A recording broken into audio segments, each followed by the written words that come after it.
Hello everyone. In today's English class, we are going to read and understand a beautiful poem from the first flight book of your 10th class syllabus, that is the ball poem. This poem is a very meaningful poem and it represents the agony of a little boy who has lost his ball. He can buy many new balls, but he has a very sharp and deep emotional attachment to the memories and the memories associated with the ball. So he regrets over the loss of the ball. उसको बहुत दुख हो रहा है कि उसकी ball चली गई है. Okay, now here the poet is indirectly trying to tell us that we should learn how to cope up with the loss. Here the ball actually is not a ball. Physically it is a ball, but it has got a symbolic value. एक symbol है. किस चीज़ का symbol है? This is a symbol of the boy's innocent childhood days. कि उसकी childhood days चले गए हैं और उस पर उसको regret हो रहा है. ठीक है. एल्डर्स के लिए तो अगर कोई बॉल चली गई है तो वो ये कहते हैं कि we have got money so will buy some other ball. But for the child जिसके अपना बचपन चला गया, इसके innocent childhood boys they are lost, तो उसके लिए वो कहता है कि money can not buy. Money external thing है और it can not buy the old memories. तो इस तरह का कुछ थीम है इस पोएम का. Let us read and understand the poem. The ball poem, a very beautiful poem written by John Berryman. John Berryman is the poet of this poem. See what does it say. What is the boy now? What is the boy now means what the boy will do now who has lost his ball. जिसकी ball गुम हो गई है. Lost, lose का second form होता है lost. What is he to do? वो अब क्या करेगा? I saw it go. Poet कहते हैं कि मैंने उसे जाते हुए देखा है. उसकी बॉल मतलब उसकी जो चाइल्डहुड डेज है, उसका बचपन है, मैंने जाते हुए देखा है. Merrily bouncing down the street, उस लेन से होते हुए. This is actually compare to the gestures of the children. छोटे बच्चे किस तरह से बाउंस करते हैं तो उसी तरह से उसका बचपन भी चला गया उसको छोड़ के. And they are merrily over there, it is in the water. वो डीप वाटर्स में चला गया है. No use to say O there are other balls. उसको ये कहने का कोई सेंस नहीं है कि दूसरी बॉल्स आ जाएगी. बहुत सारी बॉल्स हैं, हम दूसरी बॉल खरीदेंगे. Because this ball he has got emotional attachment to his childhood days. और वो चाइल्डहुड डेज जो चले गए हैं वो he can not retrieve them back, he can not get them back. He is feeling a great remorse for that. उसको बहुत repent feel हो रहा है, बहुत ही रिग्रेट फील हो रहा है. And ultimate shaking grief fixes the boy. It has shaken his heart from inside. उसकी सोल को शेक कर चुका है. अल्टीमेट शेकिंग ग्रीफ मतलब ऐसा ग्रीफ जो बहुत ही प्रोफाउंड है. Great grief. It has fix the boy. Boy को फिक्स कर लेता है. फिक्स कर लेता है मतलब he has become a stone like structure. वो मूव नहीं हो पा रहा है एकदम से. Emotionally he has got a great, वो इमोशनली बहुत ज़्यादा हर्ट हो चुका है. So he becomes immovable. As he stands rigid means firmly like a stone. ठीक है, वो खड़ा है स्टोन. इमूवेबली वो वहाँ पे खड़ा है. ट्रैम्बलिंग, उसकी बॉडी काँप रही है, ट्रैम्बल हो रही है, शिवर हो रही है out of grief, out of sorrow. Staring down, वो नीचे की तरफ. He is very much shocked और इस शॉक में वो he is looking down. Staring means gazing down, नीचे की तरफ देख रहा है. All his young days into the harbour. Harbour में चले गए उसके डेज. हार्बर क्या होता है? Harbour is the station of the ship. जहाँ पे बहुत सारे शिप खड़े रहते हैं समुद्र के किनारे at the bank of the sea. तो वहाँ पे वो देखता है कि हार्बर के अंदर वो इसकी बॉल चली गई है. वेयर हिज बॉल वेंट, जहाँ पे उसकी बॉल चली गई है बस उस जगह को वो he is just staring at that with stone eyes. He is looking at that place. I would not intrude on him. I would not intrude on him means I will not interfere him. I would not disturb him in his grief. ये जो अभी उसकी जो state है, अभी जो उसकी position है, उसमें मैं उसे डिस्टर्ब नहीं करना चाहता हूँ. A dime another ball. Dime होता है इज़ अ करेंसी. एक करेंसी है जिसका मतलब होता है 10 सेंट्स, 10 पैसे. अमेरिकन करेंसी तो 10 पैसे के बराबर 10 सेंट्स के बराबर होती है. तो उन्होंने कहा बॉल, एक डाइम पैसे खर्च करोगे, इतने पैसे खर्च करोगे, दूसरी बॉल आ जाएगी. Is worthless. ये कहना भी बेकार है क्योंकि उसके लिए उसको वही बॉल चाहिए. He want that because it's a symbolic ball. Symbol है ये उसके अपने चाइल्डहुड डेज के साथ. तो वो जो वर्ल्ड ने उससे वो चाइल्डहुड डेज की जो छीन ली है, he has been forced to leave his innocence. तो वो चाइल्डहुड डेज उसे वापस चाहिए और वो उसको वापस पैसे से नहीं मिल सकते. ही can not retrieve them back, he can not get them back with the help of money. ये इसको कहना वर्थलेस है, मीनिंगलेस है. Now he senses his first responsibility, अब उसे समझ में आता है कि रेस्पॉन्सिबिलिटी क्या होती है, अंडरस्टैंड्स, ही कॉम्प्रीहेंड्स, सेंसेस हिज फर्स्ट रिस्पॉन्सिबिलिटी मतलब अब उसको वो रेस्पॉन्सिबिलिटी उसकी समझ में आ रही है। In the world of possessions, ये वर्ल्ड ऑफ पोजिशंस, पोजिशंस क्या होते हैं, प्रॉपर्टीज, ये वर्ल्ड ऑफ पोजिशंस है। World of possessions means this is a world where people are having lot money properties, जो मटेरियलिस्टिक वर्ल्ड है जहाँ पे प्रॉपर्टीज को बहुत इंपॉर्टेंस है। तो in the world of possessions people will take balls, लोग आपकी बॉल्स ले लेंगे, मतलब आपकी कोई भी डियर चीज़ है वो आपसे छीन लेंगे। Balls will be lost always, all the things that are dear to you, risk रहता है कि वो कभी ना कभी आपसे दूर हो जाएगी। अब यहाँ पे आप बॉल समझ सकते हो अपनी बच्चे के लिए तो वो अपना चाइल्डहुड डेज है, लेकिन यहाँ पे आप वो एक्सप्लेन करने की कोशिश करें कि कोई भी आपकी नियर एंड डियर जो प्रेशियस चीज़ है आपकी, वो कभी भी गुम हो सकती है। अब आपको क्या सीखना है, विल बी ऐसी बॉल्स, ऐसी नियर एंड डियर चीज़ें जो कभी भी आपसे दूर जा सकती है। The little boy and no one buys a ball back, और जो चला गया एक बार वो वापस नहीं आ सकता है। हो सकता है ये आपका कोई अपना हो, कोई रिलेटिव हो, या कोई ऐसी डियर चीज़ हो जो आपके जो जिससे आपकी लाइफ की मेमोरीज जुड़ी हो, वो भी कभी गुम हो सकती है। आपकी कोई वेल्थ हो, प्रॉपर्टी हो, ये भी चली जा सकती है। No one buys a ball back, ऐसी कोई old memories they could not be bought back with help of money. Money is external, external क्या होता है, external means money is, it is superficial, वो बाहर की चीज़ है। It is money can not buy what things which you are sentimentally connected with, तो जो चीज़ों से आप इमोशनली जुड़े हो पैसा उसको नहीं कर दे सकता है। पैसा इसमें इतनी पावर नहीं है कि वो आपकी नियर एंड डियर चीज़ों को जो आपसे छीन गई, आपसे दूर चली गई, उनको ऐसे कैसे वापस ला सके।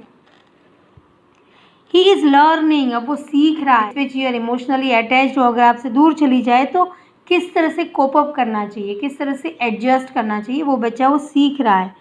Well behind his desperate eyes, desperate का मतलब निराश, उसकी जो आंखें हैं वो अभी वो कैसा किस कंडीशन में है, बहुत ही निराश कंडीशन में, बहुत ही दुखी कंडीशन में, घबराया हुआ है, और उसके डेस्परेट आंखों के पीछे क्या है, the epistemology of loss. Epistemology क्या होती है, नॉलेज, कि नॉलेज उसको इसको समझ में आ रहा है, क्या नॉलेज मिल रहा है, लॉस क्या होता है, लॉस की मीनिंग क्या होती है, किसी चीज़ को खोना क्या होता है, तो वो डीप मीनिंग उसको समझ में आ रही है। हाउ टू स्टैंड अप, उसको ये समझ में आ रहा है कि किस तरह से जब आपकी कोई बहुत डियर चीज़ चली जाती है, आप शॉक में आ जाते हो, आप ग्रीव्ड हो जाते हो, एनग्रीव्ड हो जाते हो, तब किस तरह से उस ग्रीफ से आपको बाहर निकलना है, उस दुख से आपको बाहर निकलना है, वो समझने की वो कोशिश कर रहा है, वो समझना वो सीख रहा है। he is trying to stand up on his feet again.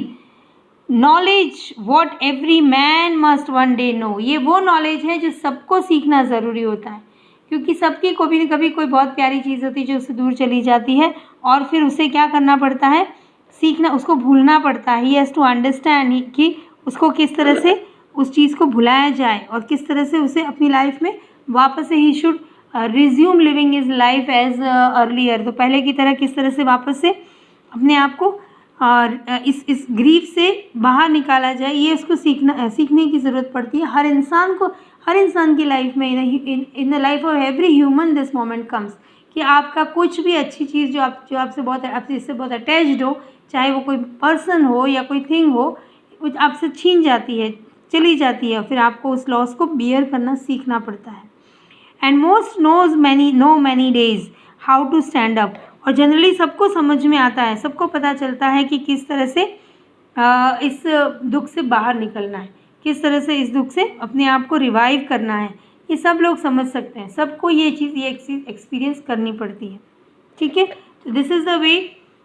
The poem is a very symbolic poem, इसमें कोई ज़्यादा राइम स्कीम वगैरह नहीं है, लेकिन बस एक इमेजरी है, एक कंपैरिजन है, जहाँ पे बॉल को कंपेयर किया गया अपनी लाइफ की किसी भी प्रेशियस चीज़ से, जिसको पैसे से नहीं खरीदा जा सकता, जो इस मटेरियलिस्टिक वर्ल्ड में वापस नहीं आ सकती है, ऐसी चीज़ के लिए ये बॉल पोएम है। Okay, so this was all about the explanation of the poem. Now let us see some of the important question answer which are likely to come in the board exams from this poem. Okay, so the first question is, what message does John Berryman want to convey through the poem?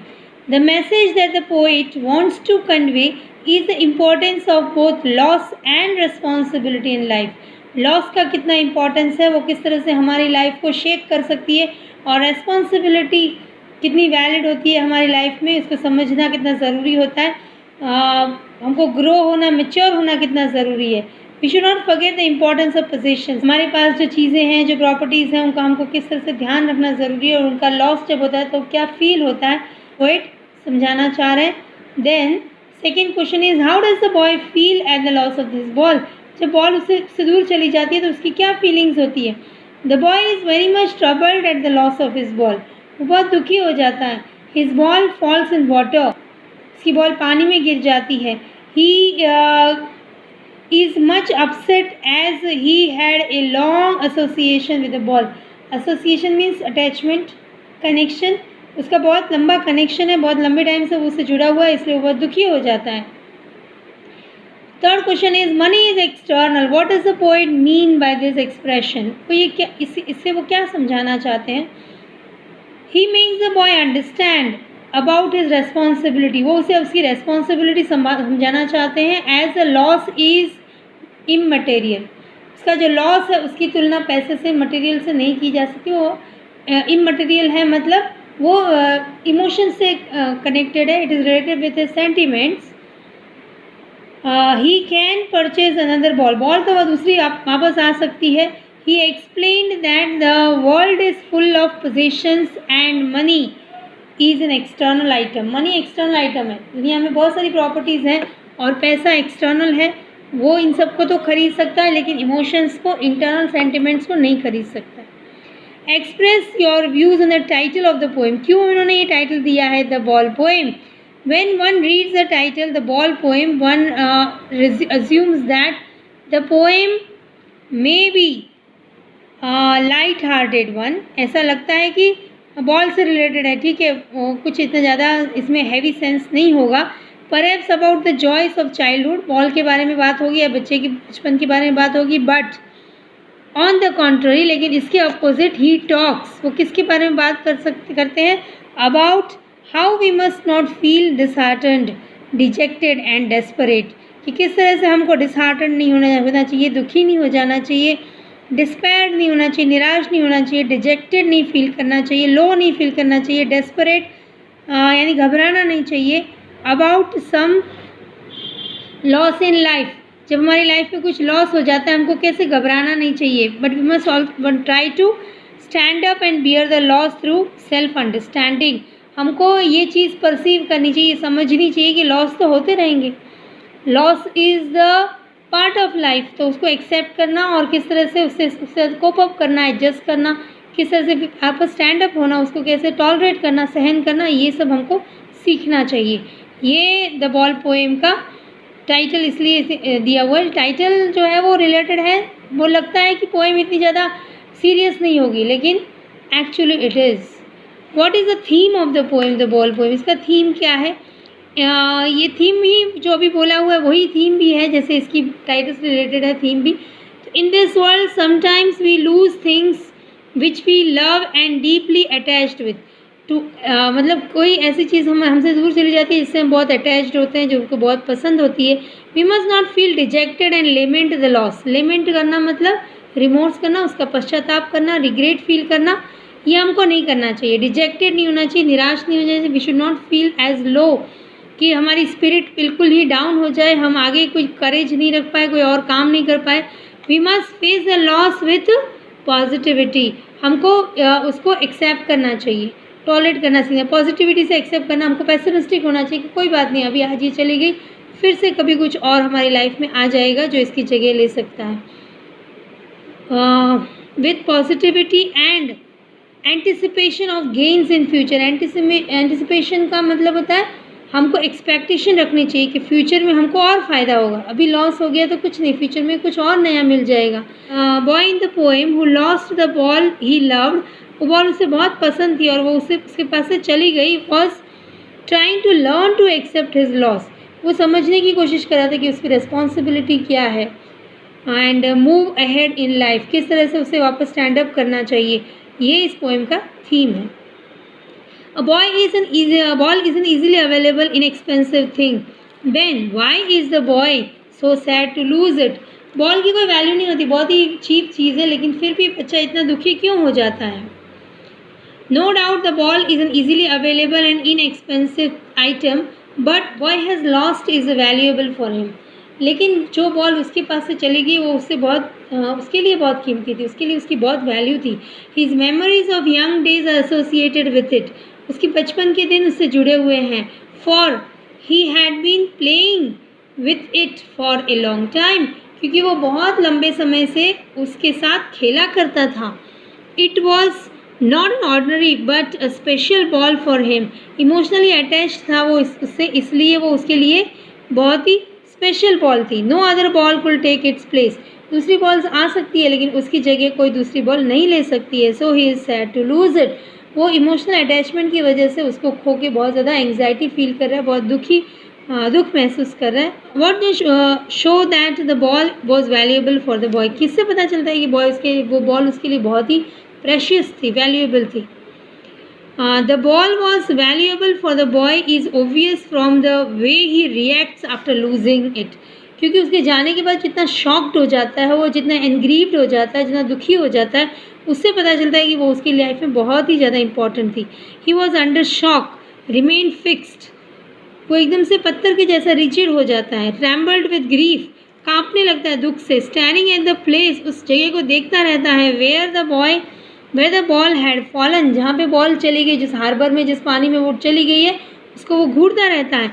All this shows that he loved the ball and it was valuable for him. इससे पता चलता है कि वो ball उसके बहुत near थी और उसके लिए बहुत ही ज़्यादा प्रेशियस थी, बहुत ही कीमती थी.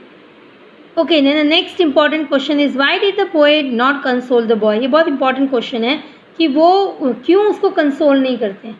Why does he not try to lessen his grief. वो उसको दिलासा दिलाने की कोशिश क्यों नहीं करते हैं. The poet did not console the boy for 2 reasons. 2 reasons है. First, the boy was too shocked and grief stricken. एक तो वो बहुत दुखी है. To listen to any reasoning का मतलब कोई एक्सप्लेनेशन वो सुनने को तैयार नहीं है.